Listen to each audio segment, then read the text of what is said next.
Assalamualaikum warahmatullahi wabarakatuh. Selamat pagi anak-anak. Semoga kita senantiasa diberi kesehatan dan keselamatan ya. Dan semangat untuk belajar fisika pada pagi hari ini. Baik, langsung saja pada pertemuan kali ini kita akan membahas mengenai gerak lurus. Pengertian gerak lurus, jenis-jenis gerak lurus. Kemudian ada contoh soal juga. Nah, yang pertama yaitu pengertian gerak lurus. Gerak lurus adalah gerak suatu objek yang lintasannya berupa garis lurus. Nah, kemudian ada besaran-besaran yang perlu dipahami dalam gerak lurus. Apa saja besaran yang perlu dipahami? Ada jarak, perpindahan, kelajuan, kecepatan, dan percepatan. Kemudian kita akan membahas satu persatu pengertian dari besaran-besaran tersebut. Yang pertama yaitu jarak. Nah, jarak merupakan panjang lintasan yang ditempuh oleh suatu benda yang bergerak selama suatu selang waktu. Jarak merupakan besaran skalar. Kemudian ada perpindahan. Perpindahan merupakan perubahan posisi suatu benda. Perpindahan merupakan besaran vektor. Ketiga adalah kelajuan. Kelajuan merupakan jarak yang ditempuh tiap satuan waktu. Kelajuan merupakan besaran skalar.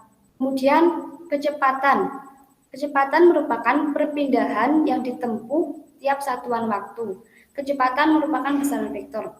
Untuk rumus kelajuan yaitu jarak dibagi waktu, sedangkan kecepatan perpindahan dibagi waktu. Kemudian yang terakhir yaitu percepatan. Percepatan sendiri merupakan perubahan kecepatan tiap satuan waktu. Percepatan merupakan besaran vektor. Rumus formulasi dari percepatan yaitu perubahan kecepatan per waktu. Selanjutnya yaitu mengenai jenis-jenis gerak lurus. Jenis gerak lurus yang pertama yaitu gerak lurus beraturan atau GLB, gerak lurus berubah beraturan atau GLBB, kemudian ada gerak vertikal. Yang pertama yaitu gerak lurus beraturan atau GLB. Gerak lurus beraturan adalah gerak suatu benda dengan lintasan lurus dengan kecepatan yang tetap. Secara sistematis dinyatakan sebagai berikut. V sama dengan S per T. Dengan keterangan S merupakan jarak yang ditempuh, V merupakan kelajuan, dan T waktu. Ini merupakan grafik untuk gerak lurus beraturan. Baik, langsung kita mempelajari ke contoh soal. Nah, di sini ada seorang pengendara mobil berkendara selama 30 detik sepanjang lintasan lurus dengan jarak 200 meter. Berapakah kecepatan dari pengendara mobil tersebut? Nah, kita membahas satu-satu ya penjelasannya. Diketahui S itu tadi jarak. Nah, jarak yang ditempuh sepanjang 200 meter. Kemudian berkendara selama 30 detik. 30 detik berarti waktu, 30 sekon. Maka kecepatan pengendara mobil adalah, tadi dirumuskan bahwa gerak lurus beraturan itu V sama dengan S per T. Kemudian kita akan mencari V. S-nya 200 meter. Dibagi 30 detik, kita menemukan kecepatannya yaitu 6,67 meter per sekon. Ini merupakan gerak lurus beraturan. Paham ya sampai sini ya? Kita lanjut yang kedua. Jenis-jenis gerak lurus yang kedua. Ada gerak lurus berubah beraturan. Suatu benda dalam lintasan lurus suatu objek dengan percepatan tetap. Nah, GLBB sendiri terdapat dua jenis, yaitu gerak lurus berubah beraturan dipercepat dan gerak lurus berubah beraturan diperlambat. Nah, untuk persamaan gerak lurus ada 3 macam. Yang pertama, kita mencari VT, kecepatan saat T, saat waktu tertentu. Nah, VT sendiri rumusnya yaitu VT sama dengan V0 plus minus A kali T. Untuk plus itu yang merupakan gerak lurus berubah beraturan dipercepat. Sedangkan untuk minus itu diperlambat. Kemudian kita mencari jarak atau S sama dengan V0 kali T plus minus setengah kali A kali T kuadrat. Yang ketiga, VT kuadrat sama dengan V0 kuadrat plus minus 2AS. Nah, untuk keterangannya, VT merupakan kecepatan, ini salah ketik ya, mohon maaf. Untuk VT merupakan kecepatan tiap satuan waktu, suatu waktu. Untuk V0 merupakan kecepatan awal, T merupakan waktu, A percepatan, dan S merupakan jarak. Ini merupakan grafik dari GLBB. Yang pertama yaitu benda mengalami percepatan, dipercepat, berarti plus. Kemudian yang kedua, benda mengalami perlambatan.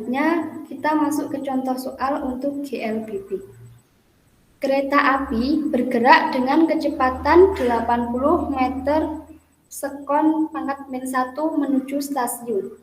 Kereta api tersebut perlahan-lahan direm hingga selang 20 sekon, berhenti karena telah sampai di stasiun. Hitunglah A. Besar perlambatan yang dialami kereta api. Kemudian B. Jarak yang ditempuh kereta api dari mulai pergerakan sampai berhenti. Nah, kita selesaikan bareng-bareng. Di sini ada penyelesaian.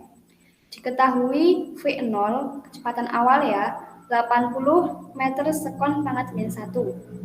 Kemudian T, waktunya selang direm hingga selang 20 sekon, berarti 20 S. Yang ditanyakan A, perlambatan. Perlambatan disimbolkan dengan huruf A, kemudian jarak dengan huruf S. Nah, yang pertama, kita mencari perlambatan A ya. Berarti dengan rumus VT sama dengan V0 plus AT. Di sini kita mencari A, kemudian sama dengan, jadi A sama dengan VT minus V0 per T. Nah, VT kan belum diketahui, berarti VT-nya masih 0. 0 minus dikurangi V0. V0-nya tadi 80 ms pangkat min 1. Ini juga mohon maaf, salah ketik. Ini seharusnya, ini bukan 80 ms pangkat min 2, tapi yang benar itu minus 80 ms pangkat min 1. Dibagi T atau waktu 20 sekon, berarti 20 S. Terus kita temui A sama dengan minus 4 ms pangkat min 2. Karena S-nya naik, tadinya S pangkat 1 jadi S minus 1, jadi ms 80 dibagi 20 itu ketemunya 4, ada minusnya berarti minus 4 ms pangkat minus 2. Jadi perlambatan yang dialami kereta adalah 4 ms pangkat minus 2. Kemudian yang kedua kita mencari jarak. Nah, jarak tadi rumusnya pakai S. S sama dengan V0T plus setengah A kali T kuadrat. Nah, kita pertama-tama V0. V0-nya 80 ms pangkat minus 1. Kemudian dikali waktunya 20 S, 20 sekon. Kemudian ditambah setengah A T kuadrat. Nah, setengah A-nya minus 4 ms pangkat min 2, kemudian dikali T-nya 20 sekon dikuadratkan. Nah, di sini kita mengalihkan ya. 80 dikali 20, jadinya 1600 ms pangkat minus 1 dikali S. S pangkat minus 1 dikali S. Nah, karena dikali itu jadinya ditambah ya pangkatnya. Karena di sini ada minus 1 dan S itu pangkat 1, jadi S-nya hilang. Minus 1 ditambah 1 berarti hilang, jadi M aja ya. Berarti 1600 meter dikurangi setengah kali minus 4, berarti minus 2 ms kuadrat dikali 20 S, berarti 20 S kuadrat, maaf. Nah, 20 dikali 20 itu ada 400 S dikuadratkan, berarti S kuadrat. Kemudian di sini 1600 M dikurangi 2 kali 400, berarti 800 M. Nah, S pangkat min 2 dikali S pangkat 2, berarti berarti pangkatnya itu minus 2 ditambah 2, berarti habis ya. Berarti 800 M. Nah, di sini 1600 M dikurangi 800 M, jadi ketemunya 800 m. Jadi jarak yang ditempuh kereta api adalah 800 meter. Nah, itu kita sudah membahas mengenai gerak lurus. Sekarang Ibu akan ngasih tugas untuk kalian. Ini tugasnya ya. Ada 5 soal. Silahkan kalian kerjakan, tulis tangan dalam kertas folio, kemudian dikumpulkan dalam bentuk PDF, dikumpulkan melalui Google Classroom. Baik, terima kasih. Semoga ilmu ini bermanfaat, dapat dipelajari dengan baik dan dipahami dengan baik. Semoga tetap semangat, sehat selalu. Terima kasih untuk partisipasi aktifnya. Sekian dari saya. Wassalamualaikum warahmatullahi wabarakatuh.